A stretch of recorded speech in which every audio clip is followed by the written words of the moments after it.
event of an emergency, a uniformed crew member will assist you with the dining distribution of a flight jacket. We ask that you do not stand on the seats or benches, do not sit on top of any of the railings, and this goes including small children. So while we climb to the deck, far know as you go, feel free to climb vessel as you do, but please watch the using handrails as you go in the stairs. The stairs look at the stern of the vessel and are funny on both sides of the powerhouse. There are trash cans located throughout the vessel. Please use them. Please do not throw anything over as you go. There is no smoking on board. That does include your cigarettes and vapes. Finally, as we leave the docks on your lower deck on the right-hand side, please keep your hands and arms inside the railing and away from the wall as you go. Like I said, when I say I'll be your captain this evening, we hand over to Sarah. Sarah is our tour guide. Thank you.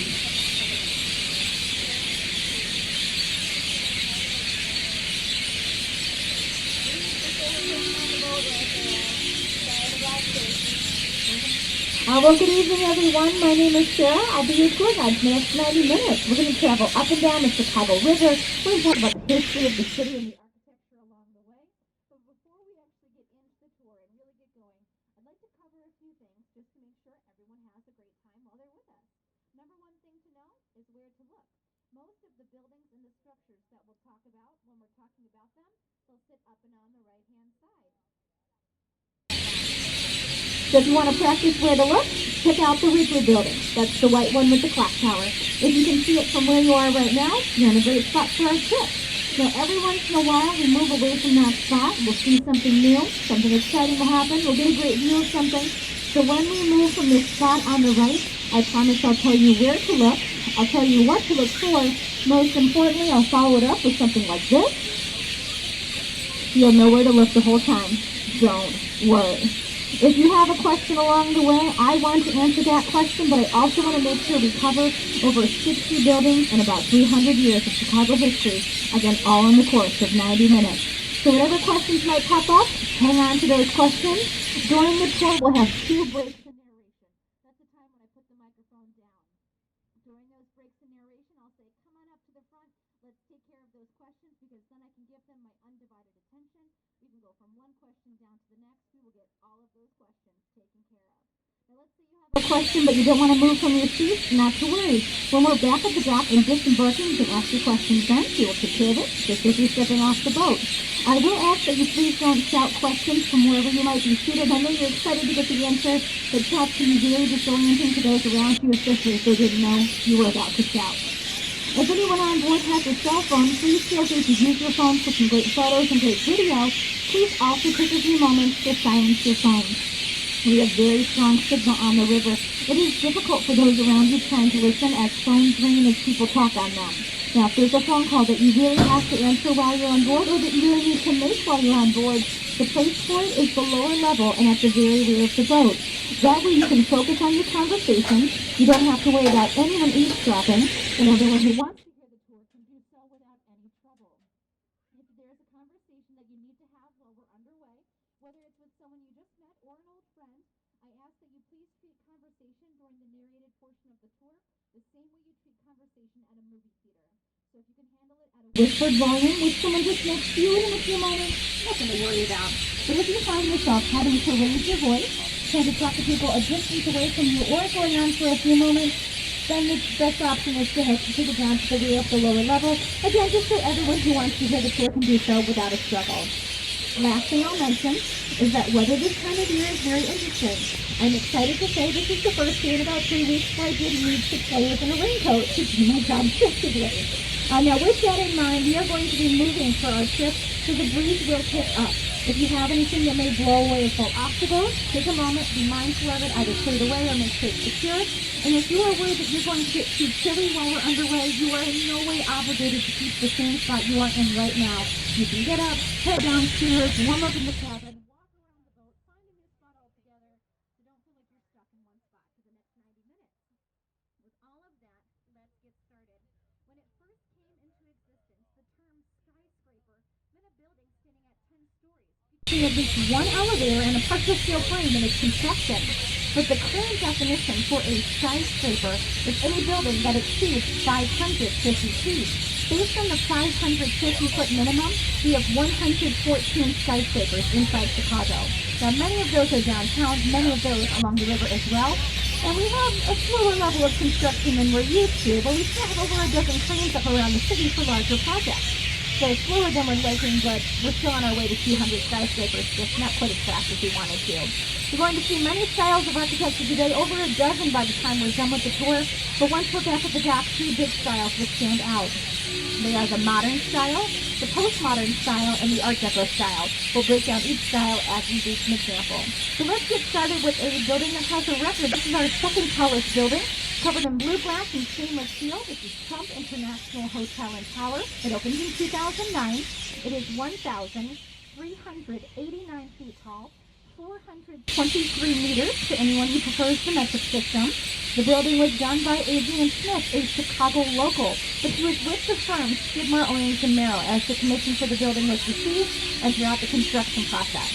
Adrian Smith nowadays partners his own firm. His partner is Gordon Gill. Smith & Gill is the name of their firm. We're going to talk all about their work later.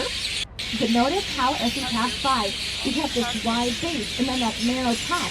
This creates a pyramid-like stance that lets the building stand up against the strong winds that we experience throughout a normal year. And all of that stainless steel and shimmering blue glass, it's just a facade.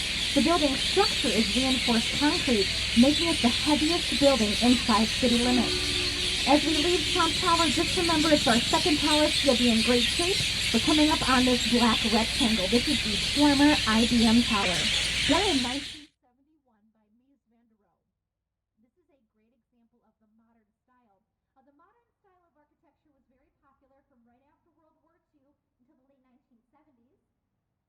And you've likely noticed the style is pretty simple and straightforward. Modern style buildings are known for the use of dark exterior colors, right angle corners, big windows, open floor plans, and the building serves as a great testament to Mies van der Rohe, again the architect of the building, and his personal design philosophy.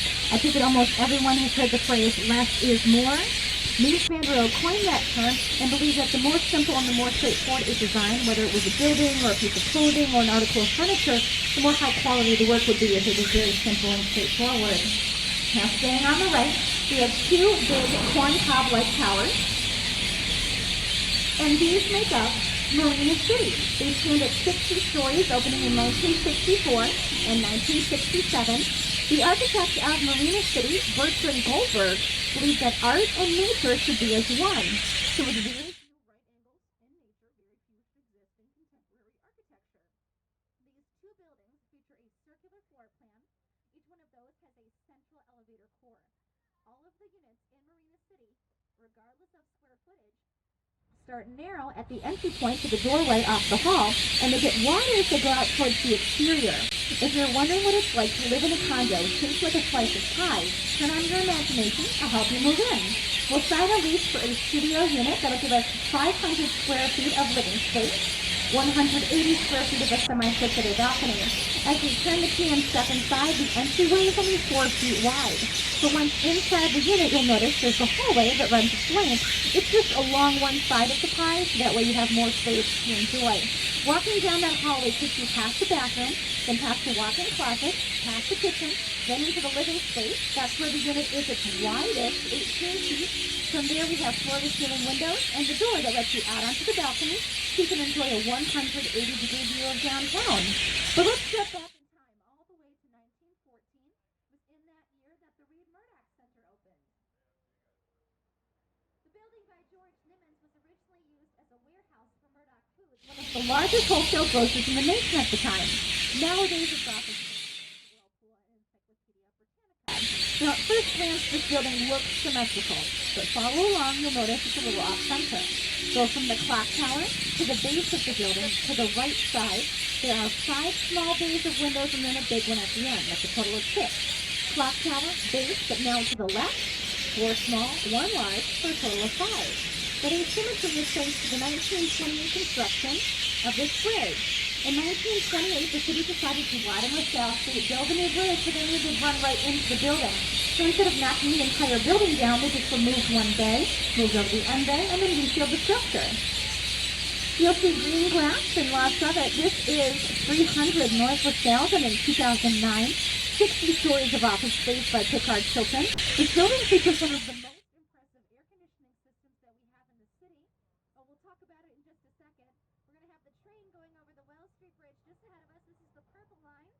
It'll go all the way up into Evanston. It's going to be a little noisy for a moment as we pass underneath.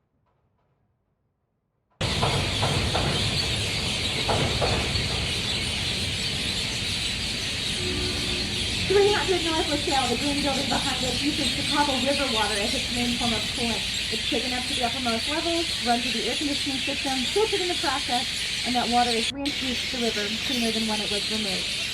So let's get to the building on our right. Large and in charge, this is the Merchandise Mart, done in 1931 by Graham, Anderson, Probst, and White. It is a near perfect example of the Art Deco style. Art Deco architecture was very popular in the 1920s and 30s. The easiest way to identify the style is to look for limestone. There's a soft beige on the outside of the building. That's the limestone.